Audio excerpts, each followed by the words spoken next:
Hello everybody, I'm sitting here today with Mike Brewington running for County Council at Large. How you doing, Mike? Good, good. Nice to be on with you. Appreciate it. Appreciate you being here. Yep.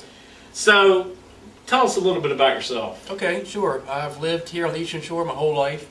I was born in Pittsville, but now I live in South Salisbury with my two daughters and my wife on our little cattle ranch there. Been involved in politics here locally very intensely for about 2 years, since April 2009.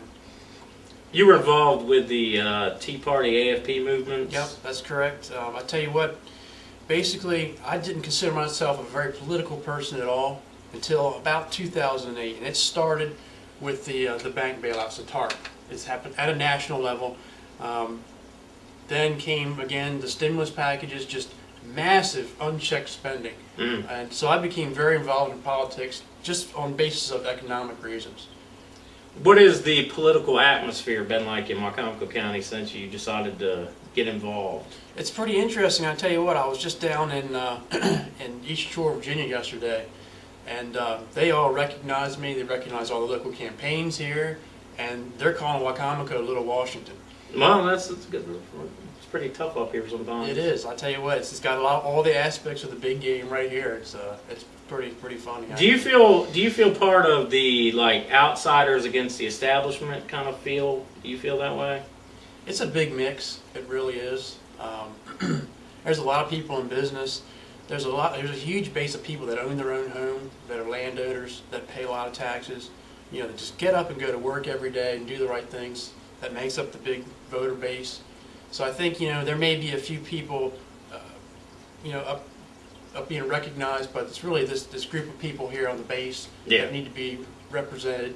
And like I said, once I became political, there's not much you can really do at this level, up the national level. Yeah. But you know, locally, getting into politics, just as an observer and as a person asking questions, I really started thinking to myself that here on the shore and in Wicomico, this is almost a model of what's going on at the national level. Yeah, on a small scale. Sure, absolutely. What is your feeling on one of the very hot topics right now is the tax differential? Okay. How do you feel about that? Well, I'll tell you what, that's a very controversial question. I've done a little bit of research on that. Basically, this year is hotter than ever, but for anyone that doesn't understand, I'll give you a real quick overview of what the differential is. All the counties in Maryland, except for three, Wicomico, Worcester, and Somerset, are required by law to give back the differences taxes the taxpayers pay within the city that are also paying taxes to the county. Okay. So in other words, they're being taxed twice. Yeah. Now, in Worcester and Wicomico, or Worcester and Somerset rather, they give the money back willingly to the municipalities. But in Wicomico, they kept it.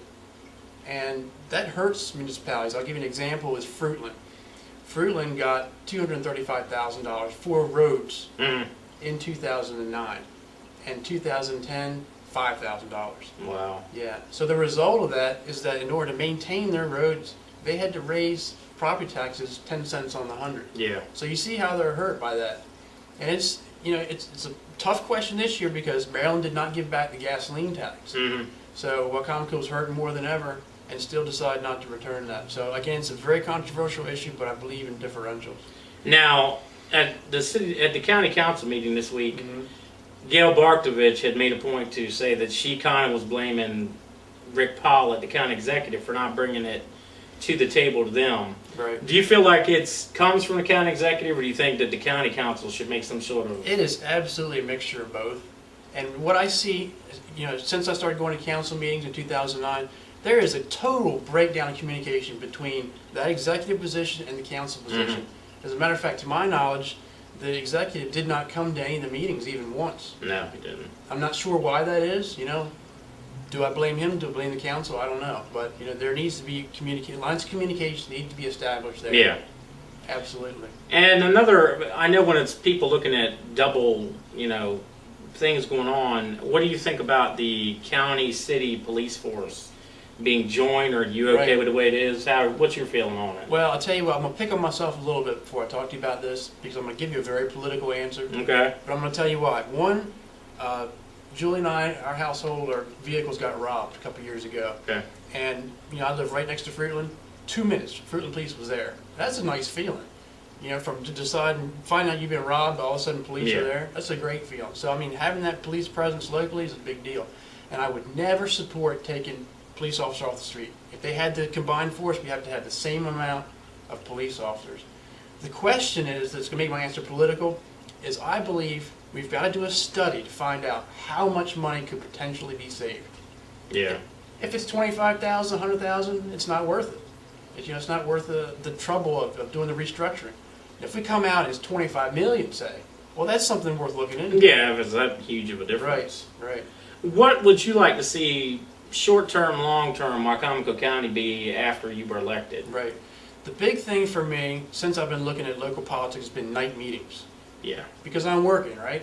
I can't go in there at 10 o'clock in the day, most days, because then it messes up my whole work day. Mm-hmm. And they've been nice enough to give us half-night meetings. I'd like to see all-night meetings. And I'd like to see the public become more involved. And PAC 14's been part of that. To be able to sit in your house and watch it, be televised. I understand now they're streaming them over the internet. Yeah, they do. So, I mean, that's a big deal. And, like people like me who were not very involved in government, once they started seeing what was going on, said, wow. Yeah. It's a big deal. It's been a definitely lot going on. Is there any individual person that is running against you that you are friendly with or anything along those lines? Not at this point, no. It's not been a lot of dialogue. You're not like if you don't win, are you going to support the Democrat that gets through, or are you? I'll be completely honest with you. I haven't made any allies. As far as at the same level that I'm running. Yeah. A person that I definitely do support though for executive is John Wayne Baker. He's also running as a Democrat, a conservative Democrat such as myself. He especially believes, like I do, that we've got to make changes in the way that we're spending. Mm-hmm. Especially we're thinking about, not the people at the base level, but maybe in management, upper level management, there might be, areas of management that could be cut. One thing that you said that I didn't have a chance to answer was, long-term goals for Wicomico. Yeah. Long-term is to get us out of this mess we're in, because we're taking in less revenue and we have a shortfall in spending now. So we've got to make up this. We've got to get back to where we used to be. And what I see a lot of this going on, I see that in order to make up these differences, we're cutting from the outside. Mm-hmm. Taking away programs in the classrooms. We're putting police officers on furlough. We're putting county employees on furlough.